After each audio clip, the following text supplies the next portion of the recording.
So yeah, guys, we are going to go to dance. Actually, no. I'm gonna watch YouTube. Alright?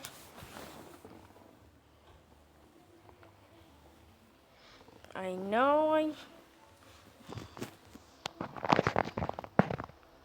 not supposed, but I am gonna watch YouTube. So, yeah. So this is basically a react video.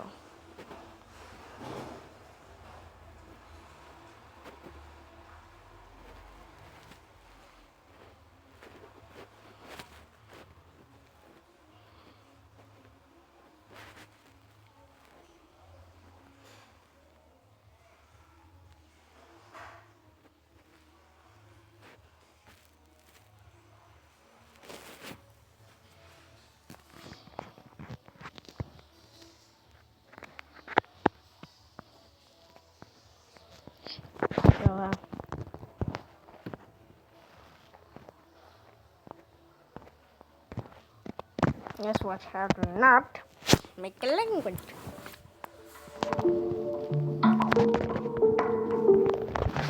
By now you may have seen my How to Make a Language series. The information presented in those videos represents what took me years to learn through pure trial and error, and it was intended to give any beginners a head start by outlining all the steps to take when creating a naturalistic conlang.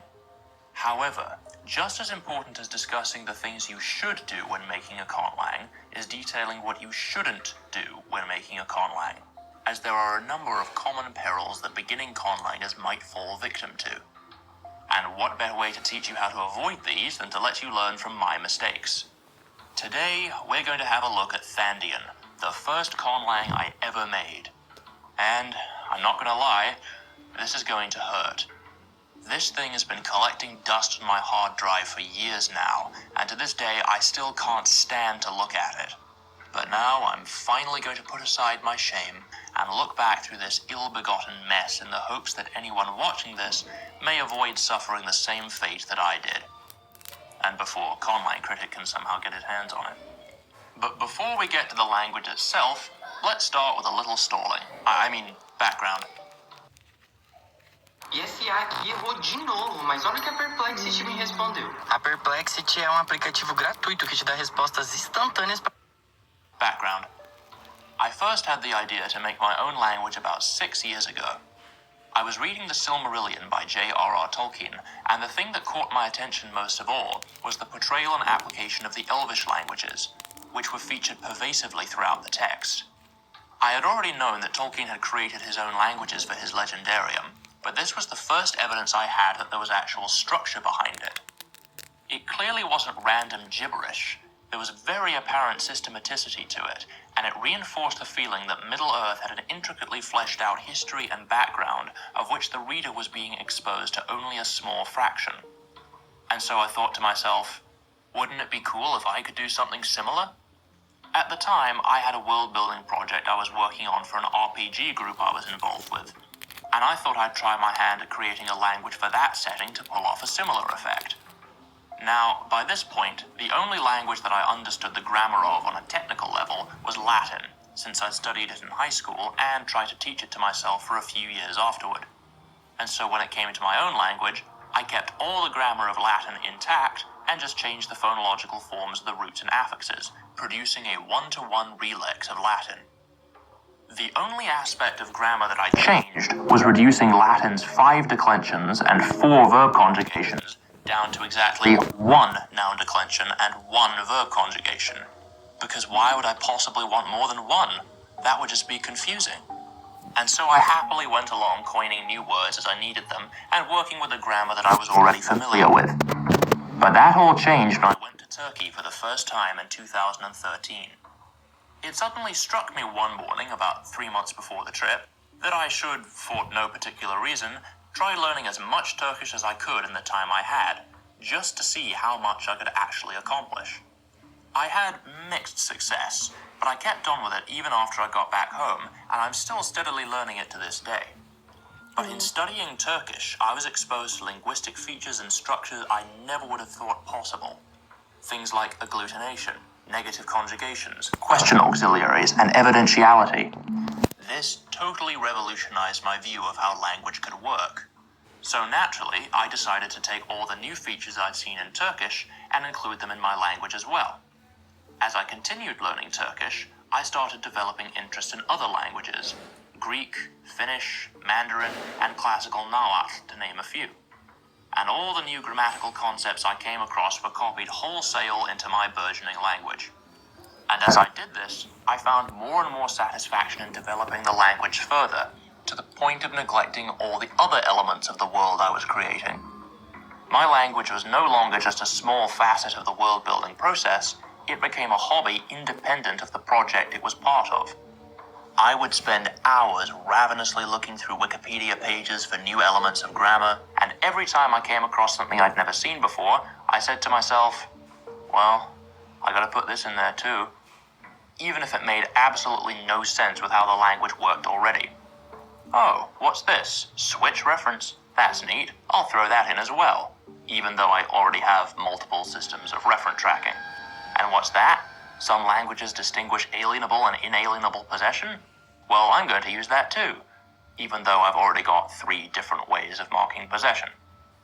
And this went on and on and on, until eventually the language became so bloated and unwieldy, such a patchwork monstrosity crammed with as many features as I could possibly squeeze in, most of which I didn't even fully understand, that it became impossible to keep track of which strategy to use in which instances, and even very simple sentences became difficult to translate.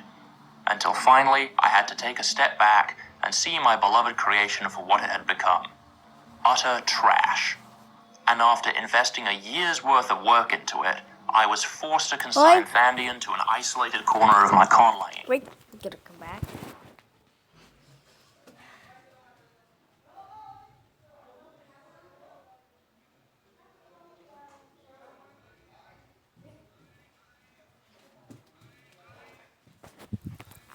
Folder where it has festered ever since.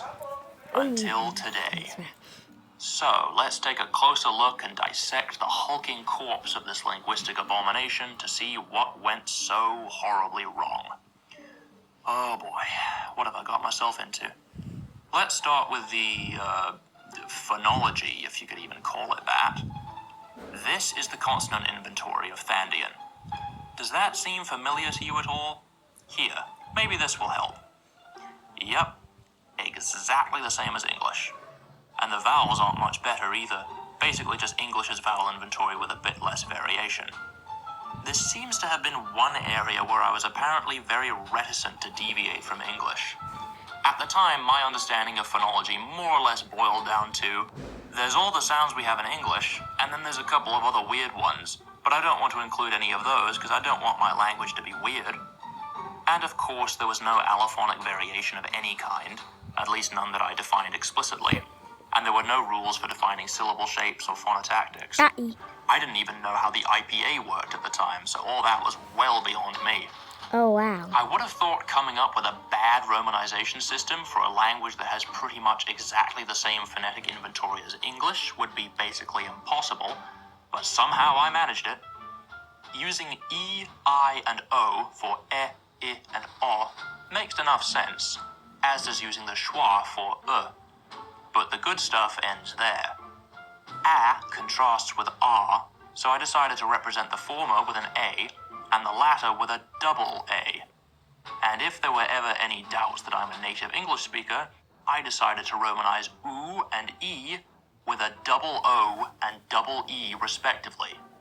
And as if that wasn't bad enough, I chose to represent the diphthongs A, I, and O with macrons. My God. But the worst part was actually in the consonants. Clearly I was influenced by Klingon's use of mixed case for its romanization, so I decided to use the same trick for any consonants that I didn't know how to romanize. which turned out to consist of exactly one sound, the voiced dental fricative, the. I wanted a way to differentiate it from the voiceless dental fricative, which English spelling doesn't, so I decided to Romanize it with a capital TH. Yeah. Again, this was the only place where capital letters were used to distinguish sounds, so when looking at the language written down, you're immediately confronted with all the capital THs that stick out like a sore thumb, and it looks atrocious. What was I thinking? The only part of the language that at least kind of holds up is the script.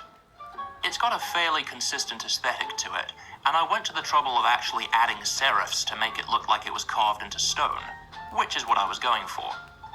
You can tell I was trying for a sort of featural script, where sounds with similar phonetic characteristics are represented with similar-looking characters, except it's kind of hard to encode phonetic information in symbols when you have no idea how phonology works in the first place. So you can see that the sounds are grouped based on which corner the intersection occurs in, so top left is post-alveolar fricatives and affricates, top right is dental and alveolar fricatives, bottom left is alveolar and velar stops, and bottom right are labial stops and fricatives. Of course, I just made these groupings based on how similar I subjectively felt the sounds to be. I could have easily taken a quick glance at the IPA to get a clearer idea of how the sounds were related, but for some reason I just didn't care to do that. I was far more concerned with expanding the grammar. And speaking of the grammar, that's where things get even worse. After all the innumerable additions I pulled from every language I could find resources for, this is how the grammar ended up.